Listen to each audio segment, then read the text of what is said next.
Itu memakai logika manusia, sahabat konsorsium. Kenapa saya mengatakan itu logika manusia? Karena kita beranggapan bahwa dan kecenderungannya manusia itu lebih memilih untuk mengobati dibanding melakukan pencegahan. Nah, itu yang dibawa ke ikannya.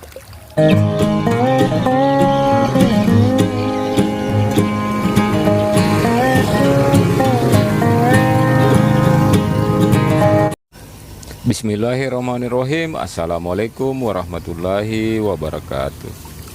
Jumpa lagi sahabat konsorsium. Semoga tetap semangat, tetap sehat untuk belajar bersama dan sukses bersama.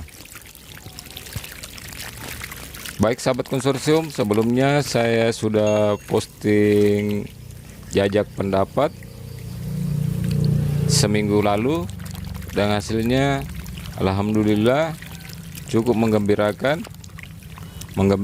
karena pertanyaannya seperti ini. Syukur alhamdulillah saya ucapkan sebagai bentuk apresiasi atas perjuangan sahabat-sahabat konsorsium dalam belajar budidaya ikan nila sistem bioflok. Kenapa saya mengatakan bahwa menggembirakan? Karena 70% lebih responden yang memberikan pendapat bahwa mereka sudah bisa membentuk air bioflok, hanya saja masih kesulitan merawat benih yang baru khususnya yang baru datang, maupun juga bagaimana mempertahankan volume ideal vlog pada kolamnya. Mengenai volume vlog, mempertahankan volume vlog ideal, bagaimana mengatasinya, suatu waktu di lain kesempatan kita akan membahasnya. Dan untuk video kali ini kita akan membahas mengenai penyebab jamur ikan nila cepat berkembang pada kolam bioflok. Selain jamur dan juga penyakit-penyakit yang lain yang bisa menimbulkan kematian dan menyebabkan kita mengalami kerugian, khususnya bagi para pemula. Mengenai penyakit termasuk jamur, sebenarnya terkadang pada saat memulai, misalnya saat membuat kolam baru dan melakukan sterilisasi zat kimia terpal, sering beranggapan bahwa penyakit ikan itu muncul akibat daripada terpal yang belum bersih dan aman untuk ikan. Padahal sebenarnya tidak seperti itu sahabat konsorsium. Karena bisa dilihat pada video-video saya sebelumnya, mulai tanggal berapa itu ya, tanggal 24 April saya melakukan sterilisasi terpal baru, 26 saya sudah tebar ikan bibit yang sekarang sahabat konsorsium lihat sekarang di layar, dan kematian hanya tidak lebih daripada 30 ekor sahabat konsorsium, kurang lebih 30 ekor. Artinya bukan karena terpalnya harus seperti ini, karena standar sterilisasi itu tidak ada sahabat konsorsium, tidak ada dalam hal pengujian lab bahwa terpalnya sudah aman. Jadi bukan karena terpal munculnya penyakit-penyakit itu, tapi penyakit itu muncul sebagian besar daripada apa yang akan kita bahas pada video kali ini. Baik sahabat konsorsium, jadi penyebab jamur dan penyakit lain ikan nila ya, sehingga cepat berkembang pada kolam bioflok, yaitu satu, mindset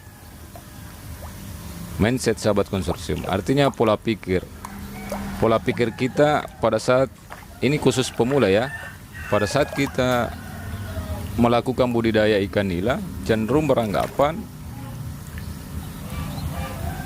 lebih baik mengobati daripada melakukan pencegahan. Padahal semestinya dibalik sahabat konsorsium, kita pencegahan. Saya mengamati di beberapa lokasi kawan-kawan dan beberapa yang DM, WA, dan inbox Facebook, cara menangani perawatan benih ikan yang baru datang, mereka cenderung langsung mengobati sahabat konsorsium, bukan sebaliknya. bukan melakukan pencegahan. Maksudnya di sini pada saat mereka membeli bibit, perlakuannya langsung melakukan pengobatan. Buktinya dari banyak informasi yang saya dapatkan, baik itu dari inbox Facebook, DM Instagram, WA, di grup WA, cenderung mereka pada saat mendatangkan bibit langsung, terutama saat mendapatkan mati 1 ekor, di hari kedua langsung melakukan pemberian daun pepaya atau antibakteri produk pabrik. Padahal semestinya itu memakai logika manusia, sahabat konsorsium. Kenapa saya mengatakan itu logika manusia? Karena kita beranggapan bahwa dan kecenderungannya manusia itu lebih memilih untuk mengobati dibanding melakukan pencegahan. Nah, itu yang dibawa ke ikannya. Jadi ini tentang mindset, sahabat konsorsium, atau pola pikir kita. Mengenai pencegahannya sudah tayang sebelumnya video kita 3 pertanyaan wajib untuk mendapatkan keuntungan lebih dalam merawat benih. Ini berhubungan dengan perawatan benih juga, sahabat konsorsium. Pada video sebelumnya itu silakan dicari pada playlist. Dan secara berturut-turut dari poin 2 sampai 6 penyebab jamur ikan nila cepat berkembang pada kolam bioflok itu, yaitu poin kedua, teknik tebar, sahabat konsorsium. Teknik tebar. Mengenai teknik tebar ikan nila pada kolam ini dikenal namanya proses aklimatisasi atau penyesuaian suhu. Antara yang mana mengikuti, yang mana diikuti, apakah air dalam plastik mengikuti air kolam ataukah air kolam mengikuti air plastik. Saya kira sama saja, sahabat konsorsium, yang namanya penyesuaian jadi harus sama. Otomatis di sini pastinya air kolam lah yang mengikuti, harus mengikuti air dalam plastik. Jadi pada saat bibit telah datang sampai pada lokasi kita harus mengecek dulu bagaimana suhu air kolam. Jangan langsung dicelup ke air kolam. Makanya dibutuhkan proses aklimatisasi untuk penyesuaian suhu. Dan perlu diperhatikan di sini, sahabat konsorsium, proses aklimatisasi itu bukan berarti pada saat ikan kita sudah datang langsung dicelupkan untuk penyesuaian suhu. Tidak seperti itu, sahabat konsorsium. Harus mengamati dulu berapa suhu air kolam sebelum memasukkan bibit plastik dalam kolam. Karena kecenderungannya suhu air kolam itu pasti tinggi dibanding air dalam plastik. Jadi kalau perlu lakukan aklimatisasi ini di luar kolam, sahabat konsorsium. Bisa menggunakan baskom atau box ikan atau wadah yang lain yang lebih besar untuk proses aklimatisasinya ini. Bisa disimak pada video kita sebelumnya, sudah membahas tentang ini, teknik tebar bibit ikan nila pada kolam bioflok. Sementara poin ketiga, tidak melakukan karantina. Poin ketiga ini sangat erat hubungannya pada poin keempat nantinya. Jadi pada saat kita mendatangkan ikan, semestinya seharusnya kita melakukan karantina, sahabat konsorsium. Karantina ini tujuannya untuk menyehatkan ikan, bukan berarti menyembuhkan, mengobati ikan di sini. Jadi karantina itu maksudnya kita melakukan antisipasi awal untuk melihat bagaimana kesehatan ikan. Melakukan proses ini bukan berarti kita melakukan pengobatan ya, sahabat konsorsium, tapi kita proses pengamatan bagaimana kesehatan ikan kita. Makanya jangan langsung diberikan antibakteri atau antibiotik termasuk daun pepaya dalam proses karantina ini. Perlu diamati dulu. Dan poin keempat, aplikasi air tidak sesuai kondisi ikan. Dulu sebelum diperkenalkan namanya metode 2 yang diketahui oleh masyarakat luas pada budidaya ikan nila sistem bioflok itu hanya metode 1, yaitu bagaimana air kolam difermentasi dulu, diberikan aplikasi bioflok sebelum ada ikan. Pada saat ikan didatangkan langsung dicelupkan.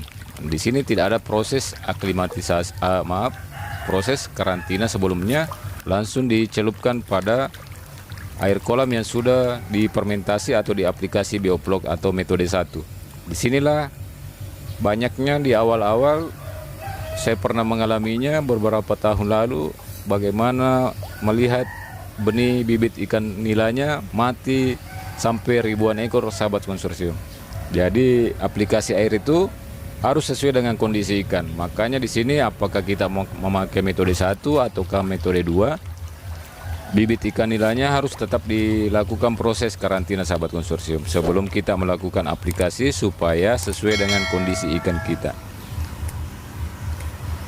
Poin kelima adalah teknik pemberian pakan yang kurang tepat. Diketahui bahwa proses pencernaan atau metabolisme tubuh ikan yang masih benih dengan ukuran yang sudah 50 gram ke atas itu sangat berbeda dengan bibit ikan yang masih kecil. Jadi perlu penyesuaian supaya peletnya diberikan dalam bentuk lunak, sahabat konsorsium. Jadi artinya di sini pakannya, peletnya harus dibibis dulu. Kalau kita di sini selalu memakai probiotik herbal atau probal, dan kelebihannya probal ini mampu menjaga kualitas air. Bisa diperhatikan pada layar, sahabat konsorsium, bahwa ini belum kita aplikasi Bioplog ya, dan tidak pernah ganti air. Alhamdulillah tidak pernah ganti air, saya ulang lagi. Dan poin ke-6, penyebab jamur ikan nila cepat berkembang pada kolam Bioplog adalah padat tebar, tidak sesuai volume air dan tekanan aerasi. Ya mungkin karena faktor efisiensi yang berhubungan dengan ekonominya, keuntungannya, baik itu dari sisi waktu. Banyak di antara kita, khususnya pemula, yang tidak memahami hal ini dengan tidak memperhatikan bagaimana tekanan aerasinya. Jadi jangan serta-merta bahwa seperti yang ada di video apa yang tampak sekarang di layar ini, bahwa saya memakai kolam ukuran D3 dengan tebar benih ukuran 3 cm sebanyak 3.000 ekor. Jangan langsung berpatokan di situ, sahabat konsorsium, tapi perhatikan juga berapa tekanan aerasi yang saya pakai ini. Jangan sampai, sahabat konsorsium, tekanan aerasinya lebih besar daripada kolam kita ini, jadi bisa lebih daripada 3.000 ekor. Ataukah sebaliknya, sahabat konsorsium, kalau kurang daripada ini, baiknya jangan melakukan tebar lebih sampai 3.000 ekor. Baik, sahabat konsorsium, terima kasih telah menyimak sampai di sini. Wassalamualaikum warahmatullahi wabarakatuh.